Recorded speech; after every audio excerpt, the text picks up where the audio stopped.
É isso que me causa temor. Eu quero sim alertar a todo o Brasil o que realmente está acontecendo no Brasil, porque o povo brasileiro não tem ideia do que pode acontecer com eles.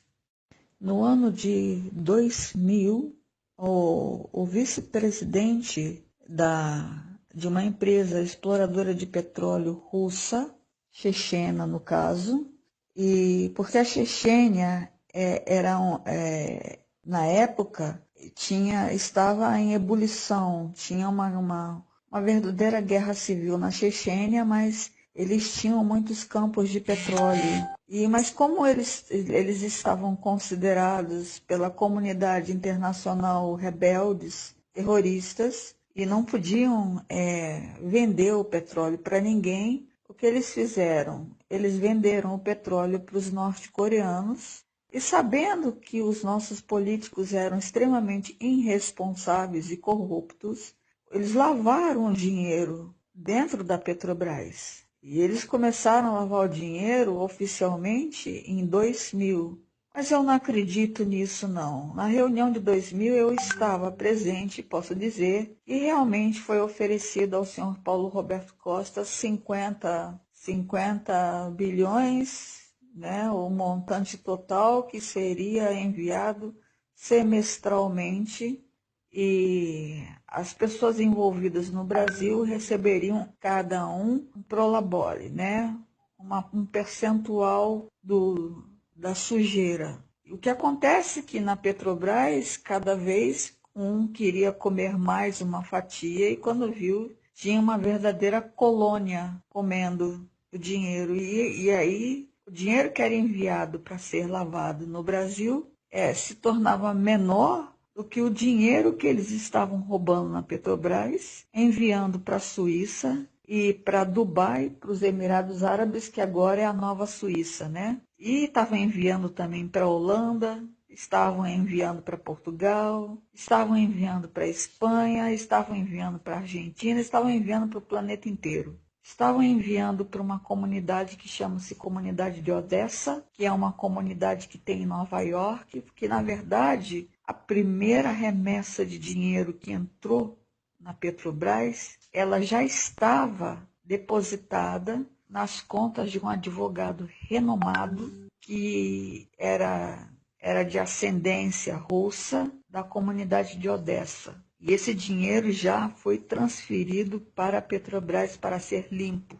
Isso tudo está no meu dossiê. São anos e anos de dossiê. Mas quando eu cheguei no Ministério Público em janeiro de 2013, denunciando a presidente Dilma, denunciando Luiz Inácio Lula da Silva, denunciando Fernando Henrique Cardoso, passando a limpo a história do Brasil para que não houvesse a Copa, que ela fosse destituída do cargo por conspiração. Eu fui tratada no Ministério Público como retardada mental, como autista. Eles não me levaram a sério, não só não me levaram a sério, como a ex-presidente Dilma, ela era blindada, porque na época dela de juventude, ela teve um affair com o tenente Enzo Pérez, que os latifundiários, em 1981, decidiram que em 30 anos ele seria o comandante-geral do Exército Brasileiro. Inclusive, o brigadeiro, que era meu chefe na época, queria que eu me casasse com ele. Eu já era casada, eles queriam anular o meu casamento para eu me casar com ele. Falei para ele, mas nem pensar, eu não me casaria com aquele louco, nunca.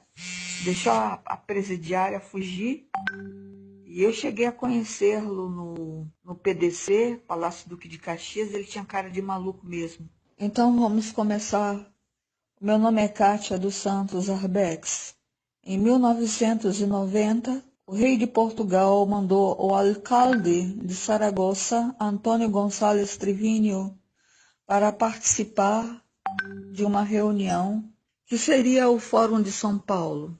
Seriam vários países que se reuniriam aqui no Brasil. Se reuniram em São Paulo, se reuniram em Porto Alegre e fizeram uma reunião também no Rio de Janeiro. A reunião do Rio de Janeiro, um dos locais de reunião, foi no Castelo da Lagoa, de frente para a Lagoa Rodrigo de Freitas, com a presença do então dono do Castelo da Lagoa e portugueses, espanhóis, enfim, alguns envolvidos em um acidente trágico que teve em 1989, o caso do Batomuxi. Foi um saveiro que afundou, matando todas as pessoas que estavam no saveiro. Para não dizer todas as pessoas, uma italiana conseguiu fugir a nado com um bebê de uma brasileira agarrado nos cabelos dela, porque ela era nadadora, ela conseguiu se salvar. A maioria das pessoas, todos morreram.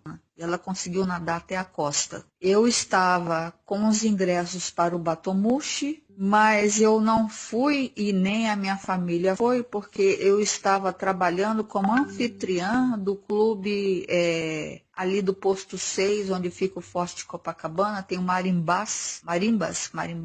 Eu estava como anfitriã. E como eu estava fazendo o curso de modelo, né, fotográfico, e eu não podia recusar nenhum trabalho, eles disseram que eu tinha que trabalhar no ano novo e eu não recusei o trabalho. E eles nunca me pagaram por esse trabalho. Foi uma festa que um homem chamado Jacob Barata deu e ele não pagou a ninguém. E ele era famoso por não pagar a ninguém, só eu que não sabia disso. Ele é dono de empresas de transporte aqui no Rio, inclusive ele já foi até preso e solto por ordem de Gilmar Mendes. Recapitulando, em 1990, o rei de Portugal, que os jornalistas odiavam naquela época, o rei da Espanha, aliás, o rei da Espanha pegava o dinheiro público para fazer safaris na África. Ele mandou Antônio Gonçalves Trivinio para o Rio de Janeiro para a reunião e para São Paulo e para Porto Alegre, que seria a reunião do Fórum de São Paulo. E esse rei da Espanha, ele era muito mal visto na Espanha na época, porque os jornalistas espanhóis estavam no calcanhar dele, principalmente os jornalistas de Barcelona, tá? Porque ele queria construir as Olimpíadas, as arenas estavam sendo construídas em Barcelona para as Olimpíadas de 1992. E os jornalistas sabiam que aquelas Olimpíadas que estavam sendo construídas para 1992, as arenas já estavam superfaturadas. E os jornalistas, né, e o povo de Saragoça, e o povo de Barcelona estava com muita raiva disso. Já sabiam de tudo. Continuando. Em 1991, eu mandei uma carta para o Ministério da Justiça em Brasília. A carta, o texto era: venho através desta advertir as autoridades brasileiras que o crime organizado se instala silenciosamente em território brasileiro. Então, eu adverti as autoridades brasileiras que vários países, organizações criminosas de vários países estavam adentrando o território brasileiro e fazendo conexões em Brasília com políticos de Brasília e que o Brasil poderia sofrer grandes perdas financeiras, sim. Não obtive nenhuma resposta. Telefonei para o Ministério da Justiça em Brasília, não atenderam o telefone, como se o Ministério da Justiça fosse inexistente. Foi até a Superintendência da Polícia Federal falar com um delegado de nome Oscar, que, ao ver o meu dossiê com os olhos arregalados, disse para mim que era briga de cachorro grande e que ele me aconselharia a sair do país, porque, segundo o delegado da Polícia Federal, um senador de peso, era o chefe da quadrilha já em 1991.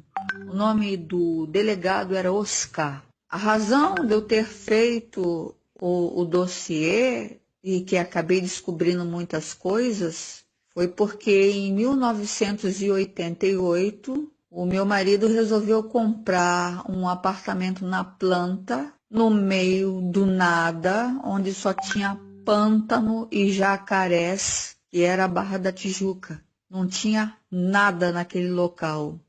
Era um local como se fosse o fim do mundo.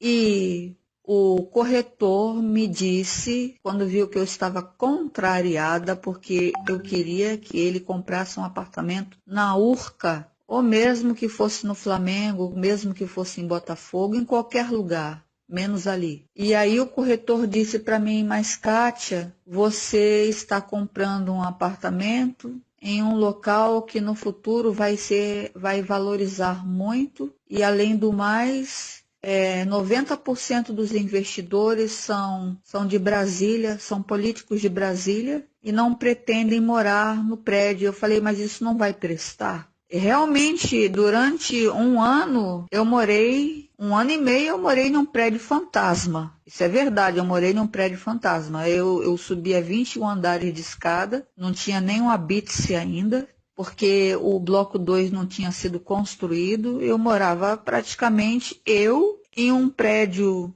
de 2 blocos que não tinha elevador e que eu tinha que subir 21 andares de escada. Vamos ao que interessa. O meu nome é Kátia dos Santos Arbex. No ano de 2000, eu fui chamada para ciceronear um estrangeiro que deveria se reunir com um grupo de brasileiros, porque ele não falava muito bem inglês, tampouco falava português, falava russo fluentemente. Ao questionar ao cidadão do que se tratava a reunião, ele disse que era confidencial e que no dia da reunião eu saberia o teor da reunião. Na reunião havia eu, como brasileira, o senhor Paulo Roberto Costa do outro lado da mesa, como brasileiro, que eu conheci naquela tarde, a esposa do senhor Paulo Roberto Costa, que estava sentada à cabeceira da mesa, que eu conheci naquela tarde, me disse que ela era professora de crianças em uma escola na Barra da Tijuca. E tinha 10 representantes de 10 países diferentes na reunião. O cidadão que estava do meu lado esquerdo, então, ofereceu ao senhor Paulo Roberto Costa 50 bilhões, pelo que eu pude entender, que deveriam ser lavados na Petrobras a cada 6 meses. Eu vi que era uma reunião de bandido. Essa reunião foi reportada durante muitos anos para diversos jornalistas brasileiros e sem fronteira. Tem áudios meus espalhados pelo planeta Terra inteiro, dando conta dessa reunião. Eu acredito que esta reunião eu testemunhei, mas eu acredito que esse dinheiro já vinha sim sendo lavado na Petrobras anteriormente a esta reunião. Na reunião de Copacabana estava Dilma Havana Rousseff. Vou explicar essa reunião melhor para você. Eu, Kátia dos Santos Arbex, fui chamada pelo telefone para ir a uma reunião em Copacabana, com um vestido longo vermelho, com um sapato prateado, uma carteira prateada, para fazer uma tradução e colocasse um gravador dentro da bolsa. Quando eu estava no meio do caminho, eu recebi uma contraordem de que era para eu ficar em silêncio. Acontecesse o que acontecesse, que eu ficasse em silêncio. Não abrisse a boca para nada. E quando eu fui questionar a contraordem, eles bateram com o telefone na minha cara. Chegando na esquina do hotel, internacional, um mensageiro iria até a mim, me colocaria dentro da tal reunião. Mas chegou um senhor com uma camisa de linho dobrada, os punhos, e me perguntou se eu estava esperando alguém. Eu disse que eu estava esperando um mensageiro que me colocasse dentro da reunião. Ele perguntou se as pessoas não tinham meu telefone, se eu não tinha medo de ser assaltada. Na verdade, eu não estava com medo de ser assaltada. Na verdade, eu estava achando muito ruim estar daquela maneira ali, em pleno verão do Rio de Janeiro, carnaval, com sol a pino na minha cabeça. E todo mundo indo e vindo da praia, me vendo de vestido vermelho longo, com sapatos dourados e carteira prateada. Então ele disse que eu poderia esperar no coffee shop. Ao adentrar o hotel, a Dilma Vana Rousseff, que eu não conhecia na época, se levantou aos gritos, perguntando quem era essa mulher. E ela gritava o tempo todo. E eu achava que ela era esposa do homem, e eu me lembrei do telefonema do acontecesse o que acontecesse, que eu ficasse de boca fechada. E como eu me lembrei do acontecesse o que acontecesse, que eu ficasse de boca fechada eu fiquei. Mas eu fiquei tão nervosa que eu fui para o coffee shop.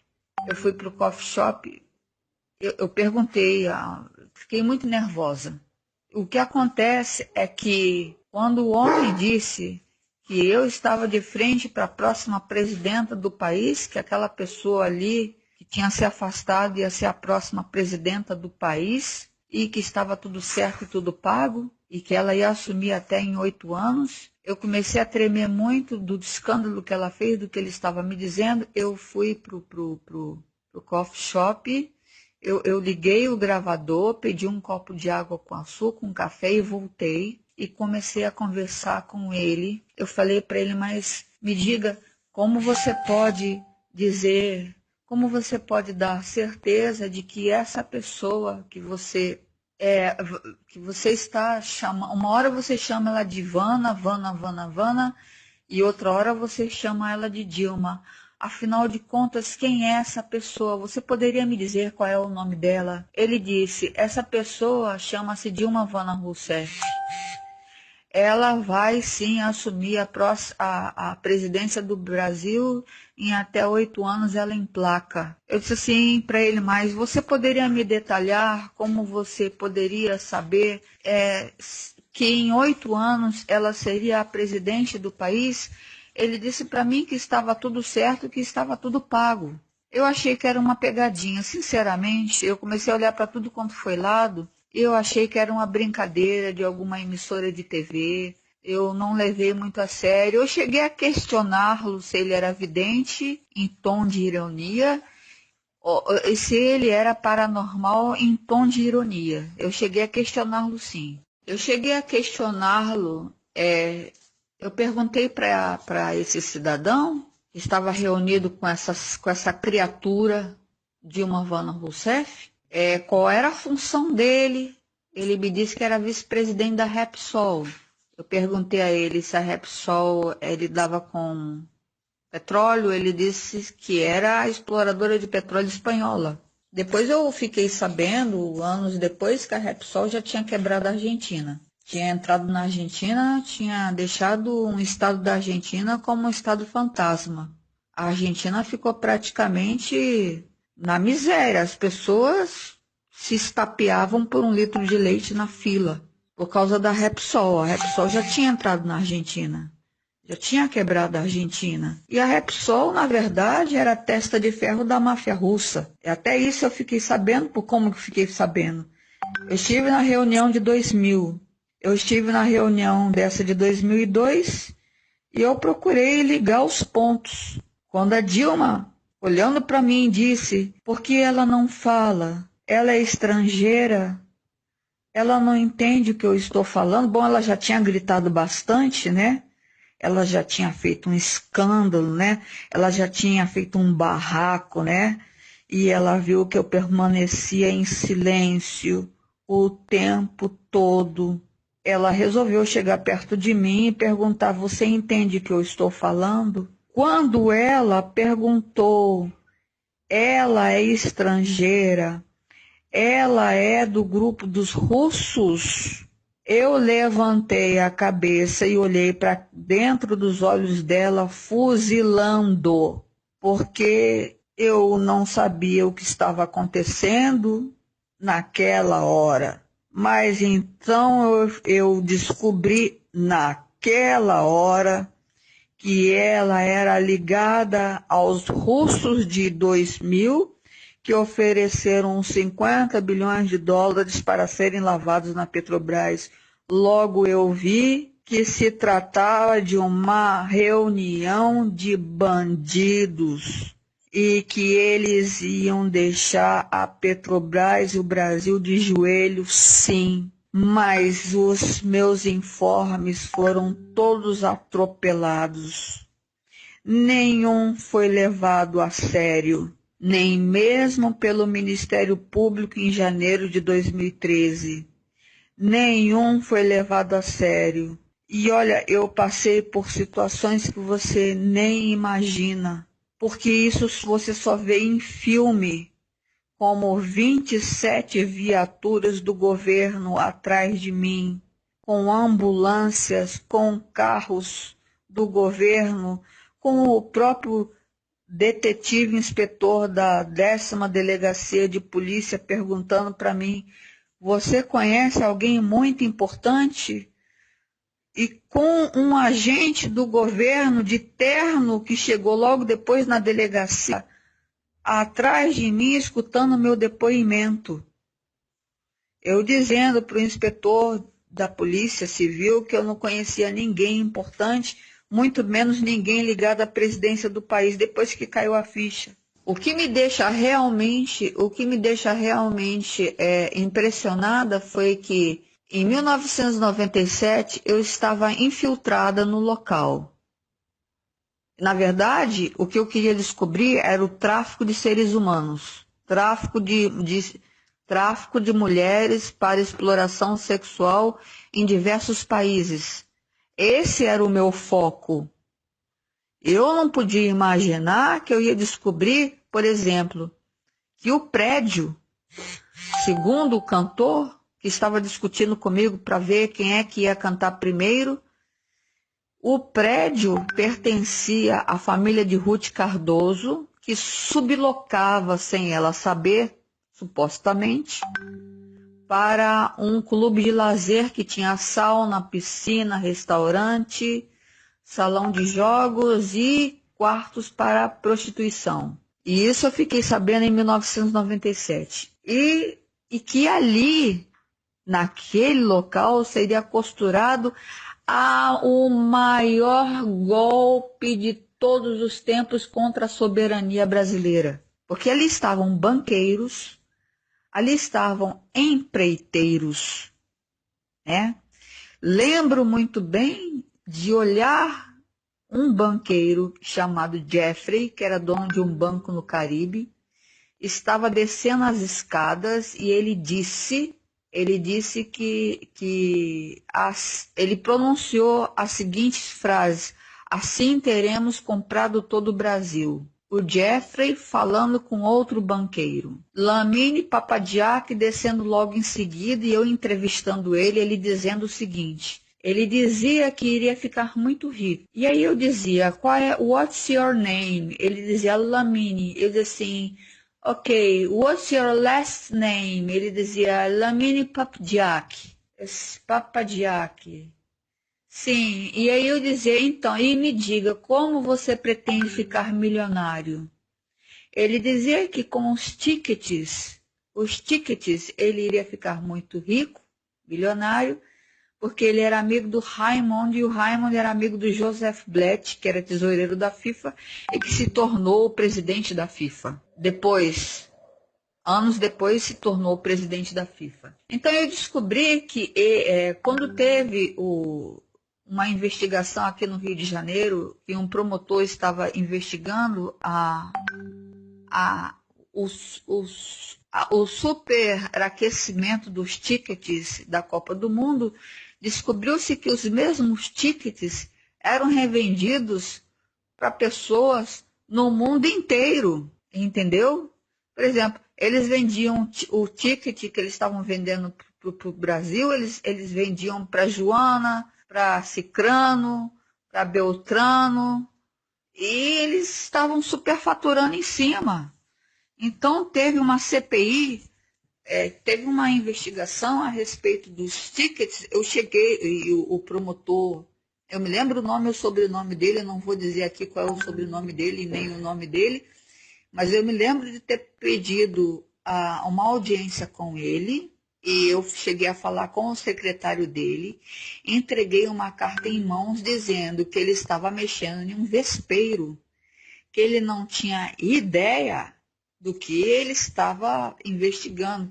E aí eu entreguei um dossiê para o secretário dele também, reportando todas essas reuniões, todas essas maracutaias, todas essas conspirações. Quando eles disseram no Ministério Público, eles levantaram falso, que eu teria insanidade mental, retardamento mental ou autismo. Eu apresentei toda a documentação de que eu não tinha problema mental nenhum e questionei a apresentação de documentos que comprovassem o contrário. A doutora Eliane, para você ver como eu tenho uma memória boa, isso foi em 2013, hein? Doutora Eliane me disse, a sua irmã, quando eu questionei os laudos de retardamento mental e autismo, ela subiu as escadas correndo. Eu falei, em primeiro lugar, doutora Eliane, ela não é minha irmã. A mãe dela não é minha mãe e o pai dela não é meu pai. Eu fui perfilhada, adotada, na época do regime militar, porque o meu pai de adoção, ele trabalhava para um general. E o meu pai de adoção estava em Vitória fazendo as finalizações da obra de Itaipu. E ele estava lá fazendo alguma coisa desse tipo. E eu morava numa cobertura em Vitória, que era a cobertura que o general cedeu para o meu pai de adoção morar. Eu morava no 27º andar. Eu tinha 9 anos. E eu fui adotada, eu tinha 5 para 6 anos, quando eu fui adotada, legalmente adotada, como filha legítima, reconhecida em cartório, com testemunhas. Mas a minha irmã não é do meu sangue, ela queria porque queria, ela queria notoriedade, era o que ela queria, porque ela sempre gostou muito de dinheiro, ela sempre gostou muito das joias que eu dava a ela, dos perfumes franceses que eu dava a ela, dos casacos italianos que eu dava a ela, dos casacos espanhóis importados que eu dava a ela, das escolas particulares que eu pagava para ela, da boa vida que eu dava a ela. E o meu irmão era a mesma coisa, ele sempre gostou de boa vida, que eu dava a ele muito boa vida. Pagava as contas dele de oficina, entendeu? Paguei os cursos dele, os explicadores dele, todo o dinheiro que ele pedia, eu sempre tinha dinheiro, eu dava dinheiro a ele, bastante dinheiro. E quando a fonte secou, o que eles fizeram foi levar a própria mãe para um cativeiro de sequestro e eu paguei a soltura dela e eu fiquei refém no cativeiro de sequestro. Eles eram 2 picaretas que nem os próprios avós queriam cuidar. Nem os próprios avós de sangue queriam cuidar dos 2. Os meus 2 irmãos não consanguíneos, eles ajudaram a puxar o saco bastante, tanto do ex-governador que está preso, quanto de Dilma Van Rousseff, uma pilantra, quanto de todas as pessoas que estavam envolvidas nessa conspiração. Porque a minha irmã não consanguínea, de posse do dossiê, ela colocou no ventilador. Eu fui acusada de tudo que você possa imaginar. De mulher gato, eu fui chamada a mulher rato. Me acusaram de homicídio, me acusaram de roubo, me acusaram de tudo que você possa imaginar. Eu chegava nas bancas, tinha revistas dizendo que procuravam mulher gato, acusada internacionalmente por homicídio. Eles me colocaram numa lista negra infernal, porque os estrangeiros precisavam de Dilma como presidente do país. Eles precisavam dela porque eles iriam pegar os campos de petróleo do Brasil na mão grande, então eles precisavam dela. Ela era essencial para o golpe que eles estavam dando no Brasil. O golpe do pré-sal, né? Quando eles descobriram o pré-sal, era um golpe, era um golpe que estava em andamento, mas esse golpe que fizeram contra o Brasil, essa conspiração, ela foi costurada na Rua Canning, número 44, em Ipanema, em 1997.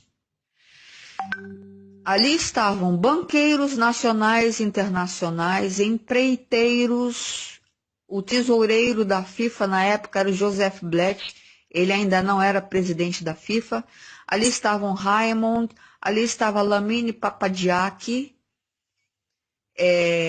ali estavam empresários diversos com diferentes propósitos. E o Raymond e o Lamine Papadiaki, eles chegaram a ser presos pela 5ª Delegacia de Polícia da Gomes Freire, no Rio de Janeiro, fugiram pela cozinha do Copacabana Palace. Na delegacia eles conseguiram um habeas corpus, que eles ficariam no Brasil para prestar depoimento. Eles conseguiram um advogado para eles, só que eles fugiram pela cozinha do Copacabana Palace. Quando eles saíram do Brasil, eles foram presos pela Interpol. A Interpol vem fazendo um trabalho brilhante.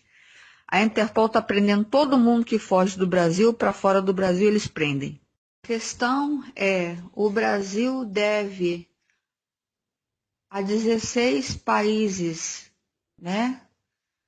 A conspiração foi feita, foi instalada com sucesso, porque eles contaram que políticos brasileiros iriam fazer parte da conspiração por dinheiro, e eles fizeram. E o Brasil deve a 16 países a perda das ações dentro da estatal, da Petrobras. Não tem como indenizar 16 países.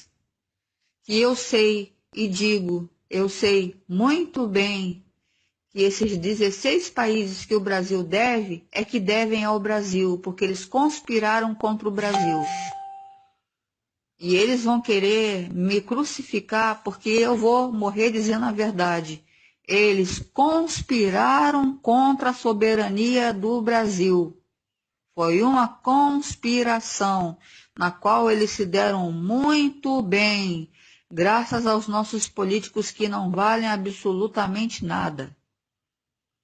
E por causa disso, está sendo tudo vendido. Vários estados já foram vendidos, a Amazônia já foi toda loteada. E eu vou te falar uma coisa, para você muito séria. Eu já nasci e eu espero não morrer antes de ver o Brasil dando o troco para os conspiradores, tá? Eu espero estar viva, eu espero viver para ver se algum homem do culhão roxo se levanta nesse país. Então eu digo, por que a China está comprando tudo no Brasil? É uma explicação muito simples. A Repsol financiou Dilma Vana Rousseff de 2002 a 2010 para assumir a presidência da República. Como eu estava mandando dossiê para o planeta Terra todinho, a respeito da conspiração e chegou aos ouvidos da Repsol, e a Repsol poderia perder muito dinheiro com isso. A Repsol, com medo que esse país fosse realmente um país sério, que Dilma não conseguisse assumir a presidência, fosse presa, a Repsol vendeu as ações às pressas para os chineses, que ficaram rindo à toa.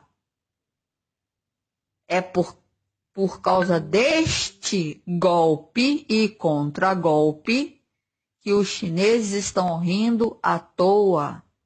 Entendeu bem? Os chineses compraram as ações da Repsol, porque a Repsol temia que Dilma, diante de provas relevantes, que Dilma não assumisse a presidência.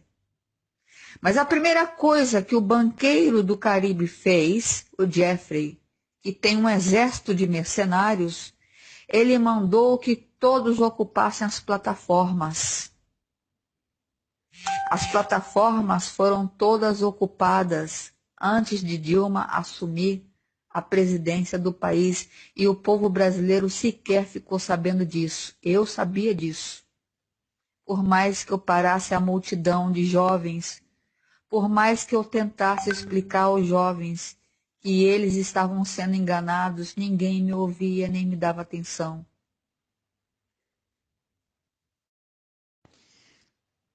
Plataforma P52. A plataforma P52, ela explodiu. Coincidentemente ou não, no ano de 2000, na reunião onde tinha 10 representantes de 10 países diferentes na mesa,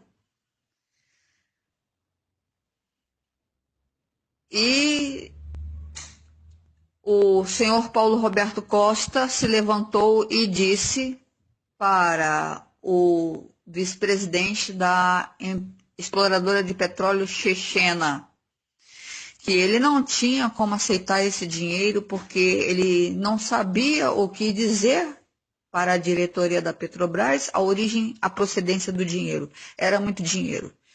E ele não tinha como enfiar aquele dinheiro todo que iria chegar a cada 6 meses, a Petrobras iria virar uma lavanderia. E ele não sabia o que dizer para a diretoria, ele não podia aceitar, isso era um absurdo. Se levantou. Passado alguns meses, a P52 explodiu. Muitas pessoas morreram nessa explosão, hein? E o dano causado, né? A dívida causada pelo dano causado pela explosão, vazamento de petróleo, foi exatamente de 50 milhões. Era 50 oferecendo, recusado, e era 50 milhões de perdas de uma plataforma que foi pelos ares. 50-50, grave isso, 50-50.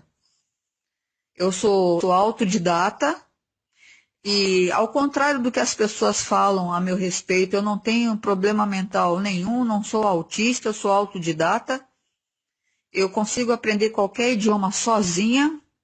A minha inteligência foi medida como acima da média. Eu tenho esgotamento nervoso e um tumor no cérebro, devido aos espancamentos. Foram muitos espancamentos que eu sofri, então eu tenho o sangue está estacionado no cérebro. Ele não sai, ele está estacionado em um determinado local. E ele pode arrebentar a qualquer momento. Sim, eu tenho esse problema, sim. Eu tenho esgotamento nervoso, porque eu estou reportando ao Brasil, às autoridades brasileiras, desde 1991, tudo o que acontece no Brasil, e eles estão fazendo de conta que não estão vendo nada, não estão enxergando nada, e tudo pode ser vendido de uma hora. Vendido não, vendido já foi. Tudo pode ser de uma hora para outra. Podemos ter uma invasão de estrangeiros aqui, assumindo diversos estados, e sem saber, o povo sem saber para onde vai, aonde eles vão colocar o povo. Me diga, eles vão entrar em todos esses estados que eles compraram e é onde eles vão botar os brasileiros em navios negreiros, é isso? Não adianta uma pessoa chegar no Ministério Público, como eu cheguei, né? Em janeiro de 2013. Eu cheguei no Ministério Público em janeiro de 2013 e dizer, olha, aqui tem uma lista de pessoas que estão para finalizar um golpe contra a soberania do país. E quem é essa pessoa? Bom, uma é presidente do país. Eles se entreolharam e entrou todo mundo, ficou o balcão, ficou vazio. Porque as pessoas acreditam naquilo que é conveniente para elas acreditarem. Mas quando as coisas começam a amargar para o Brasil, como está amargando agora, que as contas não fecham, os estados estão quebrados, o Rio de Janeiro está quebrado, Brasília é detentor de tudo, todas as riquezas do Brasil é concentrada em Brasília, e aí os governadores de vários estados precisam de ficar mendigando ajuda financeira para os respectivos estados, o que eu acho um contrassenso, entendeu? Por causa disso, o sul do Brasil está prestes a pedir independência, se tornar independente do Brasil, como um estado separado do Brasil. Não vai ser a primeira vez que o sul tenta independência, não vai ser nem a primeira nem a última vez, porque o sul já tentou independência várias vezes. Além das surras com correntes de ferro na cabeça, eu descobri que eu já estava reportando desde 2000, né? Eu estava reportando para jornalistas do Brasil e de fora do Brasil as reuniões e aí eu descobri que as pessoas estavam grampeando meu telefone desde então. Estavam grampeando tudo que eu dizia. Mas é aquele negócio,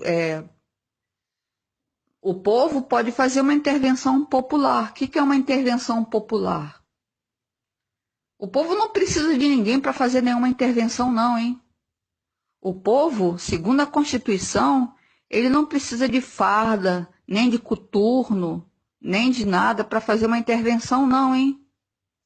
O povo brasileiro pode sim destituir o Congresso, sim. O povo brasileiro pode tomar o poder, todo o poder emana do povo. Está na Constituição. Leiam a Constituição. Se na Constituição diz todo poder emana do povo, e está na Constituição,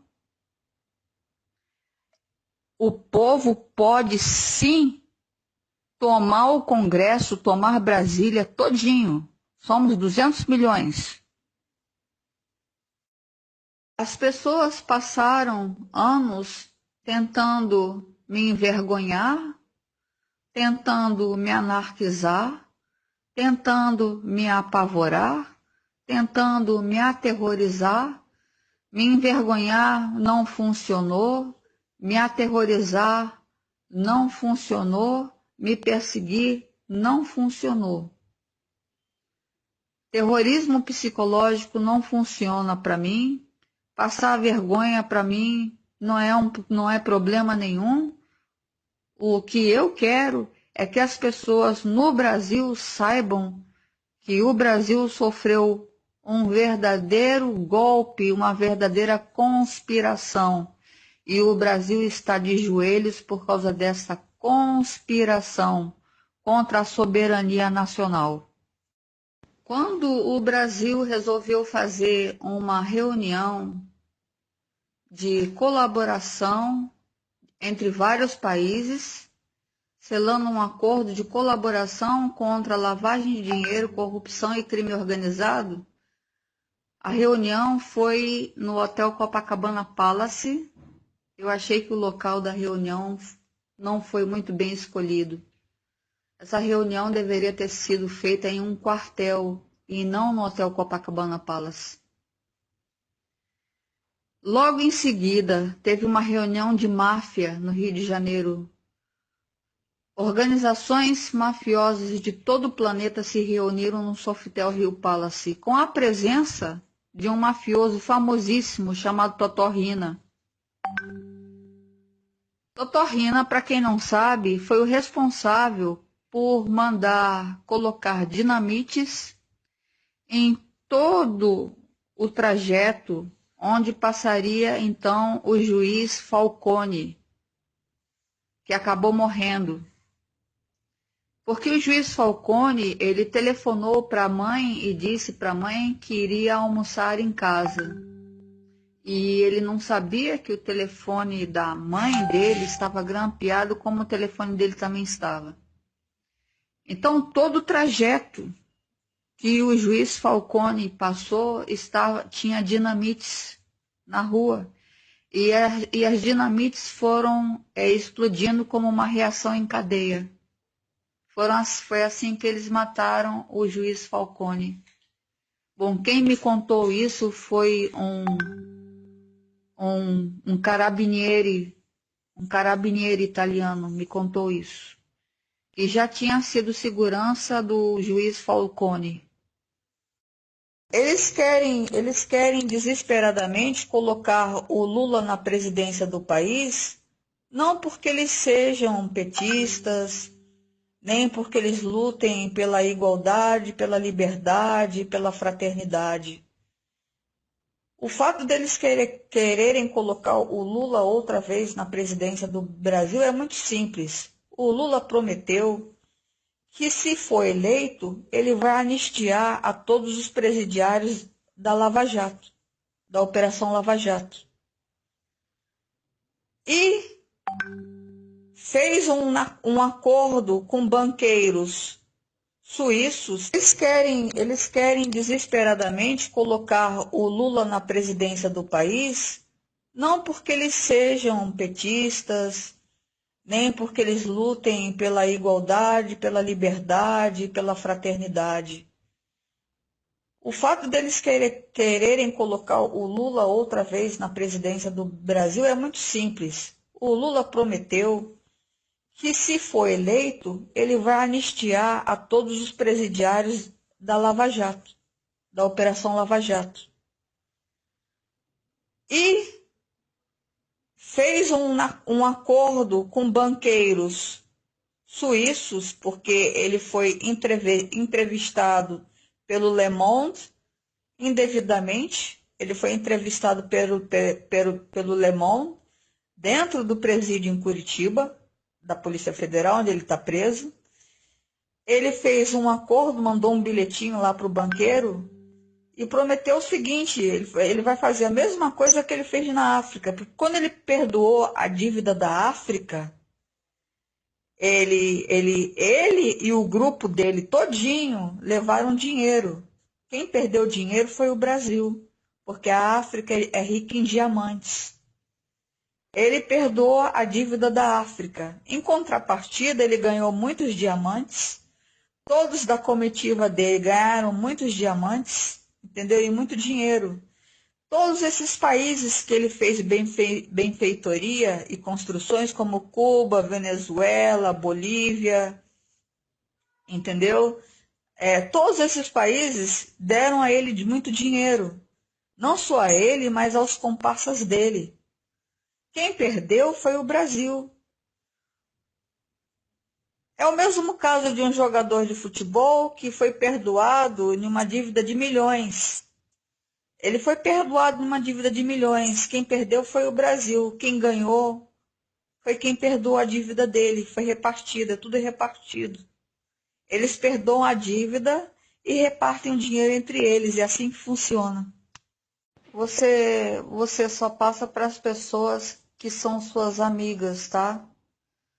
Porque eles são muito criativos, os comunistas.